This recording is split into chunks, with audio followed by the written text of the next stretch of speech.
یہ ممکن نہیں. اچھا ٹھیک ہے, میں ذرا طارق پیر زادہ صاحب کو انوالو کر لوں. طارق صاحب, وہی انٹرنیشنل اور یا امریکی کی جو بات کرتے ہیں ہم, جو وہ خدشات ظاہر کر رہے ہوتے ہیں, تو اصل خدشہ کیا ہے؟ اسرائیل کا بہت زیادہ انہیں خدشہ ہے یا انہیں واقعی دو ہیں.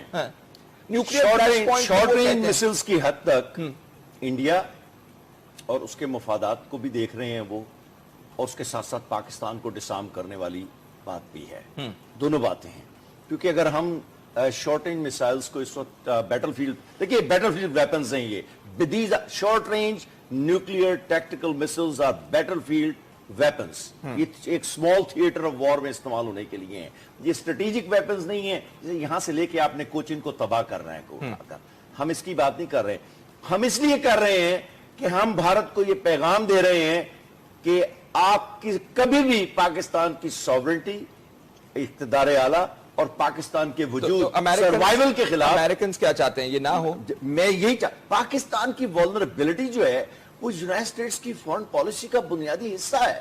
دیکھیں وہ کرتے کیا ہیں, آپ کو 40 F-16 دے دیے افغان جنگ میں, ٹھیک ہے, اس کے بعد 25 سال آپ کو پرزوں کے لیے ترساتے رہے ہیں, اور اسی طرح آپ کا نیوکلیئر پروگرام کو وہ 20 سال روکنے کی کوشش کرتے رہے, ہم نکل کر آ گئے. یہ پروگرام کسی کی دین نہیں ہے, it's not a gift from Washington, جس طرح یونائٹڈ اسٹیٹس کا گفٹ دوسرے ویسٹرن کنٹریز کے لیے تھا, یہ ہمارے لیے نہیں ہے.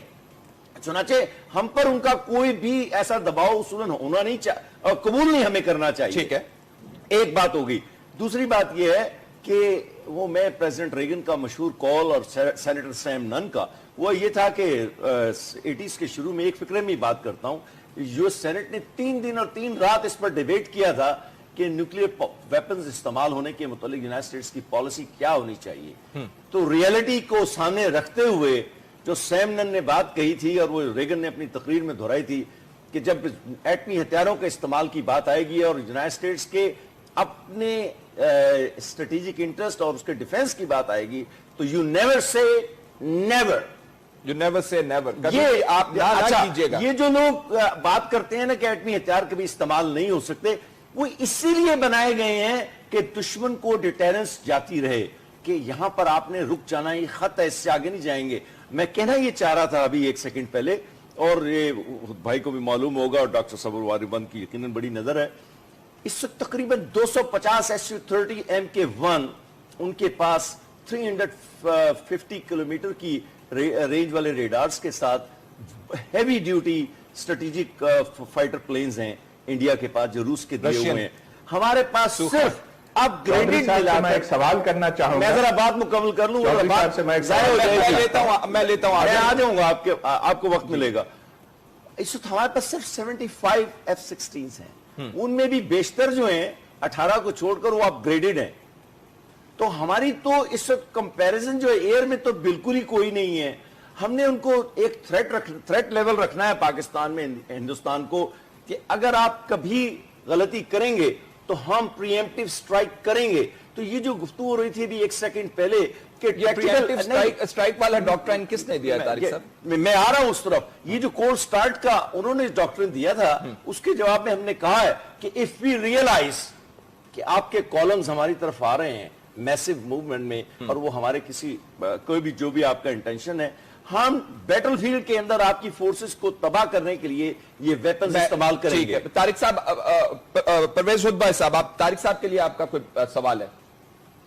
جی, میرا سوال یہ ہے کہ چلیے انڈیا کی طرف سے ٹینکس پاکستان کی طرف آ رہے ہیں, چلیے انہوں نے بارڈر کراس کر دیا, آپ نے ان کے اوپر نیوکلیئر ویپنز چلا دیے اور ان میں سے کچھ تباہ ہوئے, کچھ بچ گئے. لیکن جو ہی آپ نے نیوکلیئر ویپنز ان کے اوپر استعمال کیا تو ان کا یہ کہنا ہے, اور یہ بار بار وہ کہہ چکے ہیں, کہ یہ ہماری فوج کے اوپر نیوکلیئر ویپنز کا استعمال ہمیں مجبور کرے گا کہ ہم آپ کے اوپر نیوکلیئر ویپنز استعمال کریں. چنانچہ وہ اپنی طرف سے نیوکلیئر ویپنز ہمارے شہروں پر, ہماری فوج پہ, پورے پاکستان پر برسائیں گے.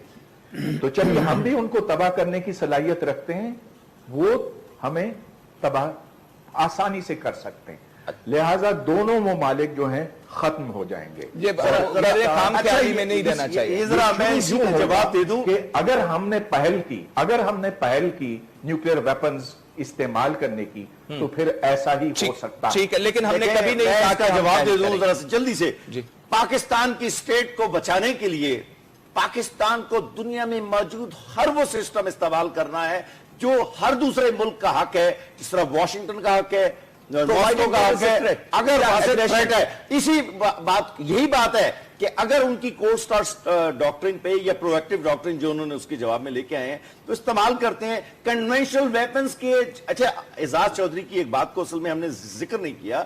انہوں نے کہا کہ یہ جو گیپ ہے کنونشنل ویپنز کیپیبلٹی کے درمیان, اس کو پر کرنے کے لیے ہم نے ٹیکٹیکل نیوکلیئر ویپنز بنائے. ٹھیک. اگر اس بات کو سمجھنے میں مشکل ہے تو اس کا کوئی جواب میں ایک بریک لے لوں, بریک کے بعد ہم بات کریں گے. ناظرین, یہ جنگی پرپسز کے لیے یا جنگی بنیادوں پر ہم نے نیوکلیئر ٹیکنالوجی کا استعمال جو ہے وہ تو سیکھ لیا, لیکن یہ پیسفل پرپسز جس سے ہم انرجی بنا سکتے ہیں اس کا استعمال نہیں ہے. اس کے لیے ہم خواہاں بھی ہیں کہ امریکہ ہماری اس پہ مدد کرے.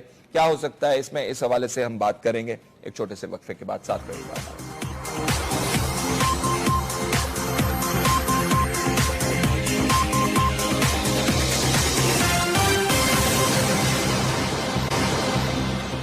بریک کے بعد خوش آمدید ناظرین. ڈاکٹر سمر مبارک من صاحب, ہم نے ایٹمی ہتھیار بنا لیے وار پرپسز کے لیے یا ڈیفنس پرپسز کے لیے یا ڈیٹرنس کے لیے, لیکن یہ جو پیسفل یوز ہوتا ہے نیوکلیئر ٹیکنالوجی کا جس سے ہم بجلی پیدا کر سکتے ہیں, توانائی پیدا کر سکتے ہیں, اس کے لیے ہم امریکہ سے کیوں مدد کے خواہاں ہیں؟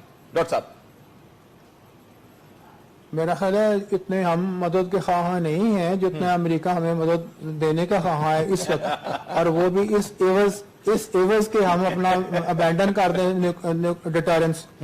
تو یہ ڈیٹرنس جو ہے یہ ابینڈن نہیں ہو سکتا. جب پاکستان اور انڈیا کے درمیان کوئی ٹینشن ہوتی ہے اور ہم امریکہ کو اپروچ کرتے ہیں تو امریکہ کہتا ہے یہ آپ کا بائی لیٹرل معاملہ ہے, آپ اس میں طے کریں. جب انڈیا نے 40 ڈویژن فوج ریز کی تھی کولڈ سٹار ڈاکٹرن کے تحت اور اس کو ویپن سے لیس کیا تھا, اس وقت امریکہ نے ان کو تو نہیں روکا جا کے کہ اب اس سے یہاں ٹینشن بڑھیں گی اور پاکستان کچھ اور کرنے پہ مجبور ہو جائے گا. تو جب اس کا ہم نے جواب نکال لیا تو اب ہمیں کس منہ سے وہ منع کر سکتے ہیں. تو یہ تو بات یہ میں کہنا چاہتا ہوں.